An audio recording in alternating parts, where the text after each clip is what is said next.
BT's Manitoba Pork Moments is brought to you by Manitoba Pork. Locally grown, globally preferred. There are few things better than ribs on the barbecue, but you gotta get them just right. Here to help you make them perfect is Susan Reese from Manitoba Pork. Morning. Morning. First, we're gonna talk a little bit about back versus side. Why did we choose back ribs? Sure. Okay, so our recipe today is spice rubbed back ribs with an apple cider mop. It's from our King and Queen of the Q grilling guide, and we're doing it with back ribs. So back ribs come from the loin of the hog, and side ribs come from the belly. Okay. So oftentimes you'll find side ribs, the bones are longer and there's less meat on the ribs, but they're also less expensive. Right. Ribs, back ribs on the other hand, like I say, come from the loin. They're a lot meatier, as you can see. Yep. Shorter bones, but also a little bit more pricey. So you want to take care of them when you're cooking. Yeah, because we picked a more expensive cut. We want to make sure we're doing them right, and we're doing a dry rub first. So let's answer this question. What do we got to do to prep them before we rub? Okay, so most often, depending on where you buy your ribs, you're going to find that there's a membrane along the back. And the way you tell that, it's a very kind of a thick white color. Yep. If you go to an independent butcher shop, or if you buy a higher quality rib, say from a full service meat counter, you'll find the membrane will probably be removed. So it's a step that you don't have to do yourself. And if you're friends with your butcher, you can just ask him to take them off. Exactly. Nice. But in some cases, you're going to have to do it yourself. Okay, so there's a bit of a trick.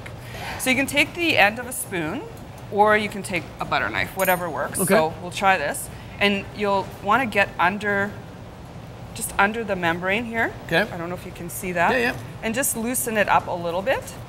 You see it's pretty obvious that it's there. And then take a piece of paper towel and grab hold of it. And then you're just gonna, pull that right off, just like that. See how easy that comes out? Yeah, look at that. You've done this before. Just a few times. The reason we want to take that off is because it's gonna allow the flavors of the rub or whatever you're seasoning your ribs with to penetrate a lot easier. Gotcha, we want those flavors right inside the meat. Get rid of that. And that's Derek.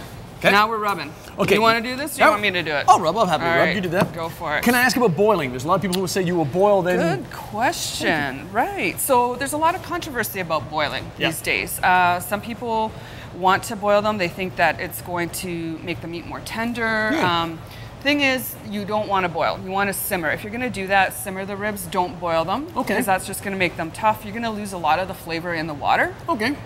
Nowadays, with pork being so much leaner than it was, you can just, the trick to cooking nice tender ribs is slow cooking. Low and slow, no boil, maybe simmer. Okay, what's our rib? So our rib rub is some coarse salt, some chili powder, paprika, some garlic powder, and black pepper, and some oregano. Nice. Go for it. It's all going on? Yeah. The reason we're using coarse salt is because it tends to rough the meat up a little bit, for the lack of a better word. Yeah. So those flavors are going to penetrate. And we're actually going to rub it in there, You're going to rub it in. You want to get that flavor in. You want to massage it in there really well on both sides, too.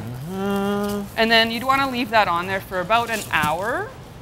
You can leave it out on the counter for about an hour. Okay. If you want to refrigerate or do that overnight, if you want to leave the rub on for a little bit longer, but you're doing really well. Thank you very much. Again, not my first ribs. Now, when we're all said and done, we're going to make sure this is room temperature. Even if we're putting it in the fridge, this is going to go room temp before it hits the Q? Yeah. All right, so those guys are good to go. The Q is heating. Coming up on BT, we're going to put these on the... mess. That's one of the joys about ribs, right? Messy from start to finish. You gotta get your hands dirty. If you're wearing a nice suit, you made a bad costume, uniform choice this morning. Bad wardrobe choices this morning. So you can just add that to... Yeah, we'll put that on there. We'll do up some... We'll do up some ribs later on. We'll show you how to do a beautiful mop for it and make sure that you know how to get your king or queen of the Q recipe books coming up on Breakfast Television. Looks good.